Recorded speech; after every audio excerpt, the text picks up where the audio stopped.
안녕하십니까. 가정의학과 전문의 명순권입니다. 명순권TV. 오늘은 고지혈증, 이상지질혈증, 커피 많이 마셔도 생기는 이상지질혈증에 대해서 말씀드리겠습니다. 지난 그 두 편의 동영상 고혈압과 당뇨를 통해 생활습관병 이 화면을 계속 보여드렸죠. 고혈압, 당뇨, 이상지질혈증, 비만, 암, 지방간 등 흔한 여러가지 질병들, 이런 질병들은 대부분이 생활습관 때문이란 것이죠. 흡연, 음주, 비만, 고개 과다 섭취, 운동 부족, 과일과 채소 섭취 부족, 짜게 먹는 습관입니다. 예방을 하려면 이러한 생활습관 개선을 하는 거고요. 병이 생겼다 할지라도 바로 약물 치료를 시행하는 것보다 최소한 2, 3개월에서 6개월까지 생활습관 개선하는 것이 치료 방법이라고 강조드렸습니다. 이상지질혈증의 정의 및 종류.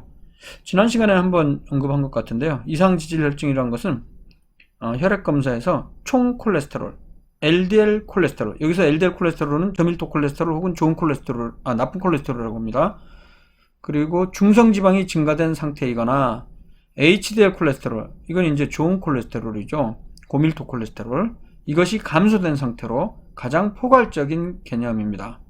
이상지질혈증을 방치하게 되면 협심증이나 심근경색증 같은 관상동맥질환, 그리고 뇌경색 등 심혈관 질환의 위험성이 증가합니다. 오늘따라 발음이 이렇게 새나. 그 다음에 이제 고지혈증이라는 것은 혈중의 콜레스테롤과 중성지방을 포함한 지질이 증가된 상태를 가리키는 용어고요. 고콜레스테롤 혈증은 특별히 혈중의 콜레스테롤이 증가된 상태입니다. 고중성지방 혈증은 혈중의 중성지방이 증가된 상태죠. 그래서 이런 용어들 다 비슷비슷한 용어인데 약간씩 차이가 있다는 거 이해하시면 되겠고요. 이상지질혈증의 원인은 뭐냐? 1차성 이상지질혈증은 유전적 요인입니다. 유전적 요인은 굉장히 드뭅니다. 가족성 고콜레스테롤 혈증이라는 유전적인 이 질환은 500명 중에 1명 정도 꼴로 생깁니다. 대부분은 2차성입니다. 즉 생활습관 및 기타 요인 때문이죠. 가장 중요한 요인이 비만, 음주, 흡연, 운동 부족, 그리고 커피 이외에 당뇨나 갑상선 기능 저하증, 그 다음에 약물 등이 원인이 되겠습니다. 콜레스테롤 높은 음식은 어떨까? 네, 음식과 관련해서는 이전엔 콜레스테롤 높은 음식을 먹으면 고지혈증이 잘 생기는 것으로 알려져 왔었지만 지금까지의 연구 결과를 보면요, 음식의 콜레스테롤은 혈중 콜레스테롤에 미치는 영향이 그닥 크지가 않습니다. 콜레스테롤 섭취량, 하루 권장 섭취량이 하루에 300mg 미만인데요. 예를 들어서 68kg 남성의 경우는 약 1g, 밀리그램으로 따지면 1000mg이죠. 이 콜레스테롤을 간에서 80%, 그리고 기타 장이나 부신, 생식기관에서 20%를 생산을 하게 됩니다. 그래서 콜레스테롤 음식을 섭취하게 되면요, 체내 콜레스테롤 생산량을 줄이는 보전작용이 작동됩니다. 그렇기 때문에 혈중 콜레스테롤 농도의 85% 이상은 체내에서 생산되는 콜레스테롤이 기여하고요. 음식으로부터 콜레스테롤 섭취는 혈중 콜레스테롤에 큰 영향을 주지 않는다는 것이죠. 앞서 제가 수치 보여드렸잖아요. 하루 권장 섭취량 대략 300mg 먹는다고 치면 건강한 남성이 1000mg, 이보다 3배에 해당하는 양을 생산하기 때문에 결론적으로 음식이 혈중 콜레스테롤에 미치는 영향은 생각보다 크지 않습니다. 그래서 최근 유럽에서는 혈액 콜레스테롤 검사할 때 금식을 요구하지 않는다는 것이죠.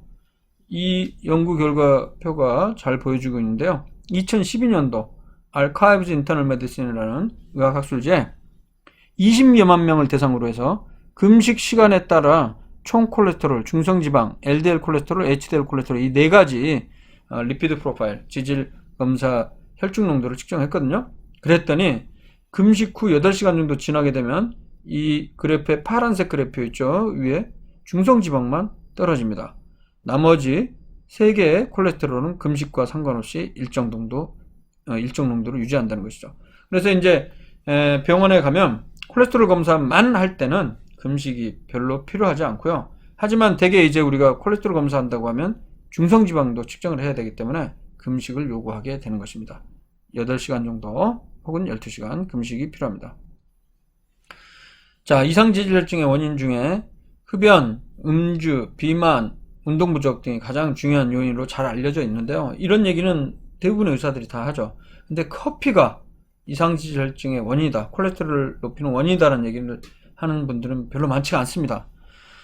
그 이유는 현재 가이드라인, 이상지질혈증 치료 가이드라인 권고안에 커피를 줄이라는 얘기가 사실은 안 들어가 있어서 그렇거든요. 하지만 2012년도에 기존에 발표된 임상시험을 12편 종합한 메타 분석 결과 평균적으로 하루에 약 5잔 그리고 45일 정도 마시긴다고 했을 때 커피를 마시지 않는 경우보다 총 콜레스테롤, LDL 콜레스테롤, 중성지방이 높아졌다는 거죠.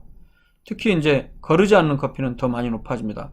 거르지 않는 커피 같은 건 우리나라 사람들은 그렇게 많이 마시지는 않지만 유럽이나 유럽 사람들 같은 경우는 끓이는 커피가 먹는데요. 터키 커피나 뭐 유럽 커피 이런 거는 이제 거르지를 않기 때문에 커피 안에 들어있는 카페스토레라는 성분 때문에 콜레스테롤 수치가 높아집니다. 참고로 아메리카노는 중간 정도에 해당하고요. 그 다음에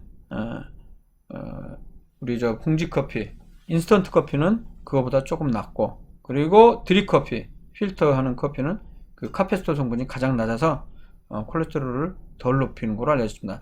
하지만 콜레스테롤이 높으신 분들은 가능하면 개인마다 잔이 다를 수 있기 때문에 3잔 드시는 분은 한 잔으로 줄여보시고요. 한 잔을 먹어도 높으신 분들이 있는 경우는 한번 끊어보는 걸 시도해 볼 수가 있겠습니다. 이상지질혈증 유병률, 고콜레스테롤 혈증 유병자는요 5명 중 1명 정도고요. 중성지방이 높은 고중성지방 혈증은 남자의 경우는 4명 중 1명 정도가 되겠습니다. 이상지질혈증은 고혈압과 마찬가지로 대부분 증상이 없습니다. 합병증이 발생한 경우 연관된 증상이 발생 가능한데요. 특히 중성지방이 500mg/dL 이상 증가하는 경우에는 췌장염의 발생이 높아져서 복통이라는 증상이 발생을 할 수 있겠죠. 그리고 이상지질혈증, 콜레스테롤이 많으면요 콜레스테롤 등 재질이 피부에 침착을 해서요 생기는 황색의 황색종이 생길 수가 있습니다. 눈꺼풀에 생기는 황색종을 황색판종이라고 그러죠. 그림에서 보시는 바와 같이. 그럼 이상지질혈증의 진단 기준은 뭐냐? 자, 이것도 4가지 LDL 콜레스테롤, 즉 저밀도 콜레스테롤, 총 콜레스테롤, 중성지방, 좋은 콜레스테롤 이 수치에 따라 다른데요.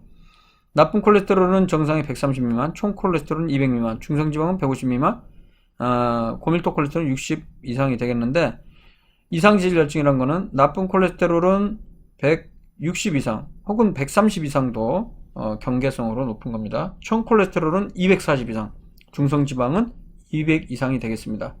그래서 우리가 목표하는 거는 LDL은 가능하면 130 미만, 총 콜레스테롤은 200 미만, 중성지방은 150 미만, 그리고 좋은 콜레스테롤은 60 이상 올리려고 노력을 해야 되겠습니다.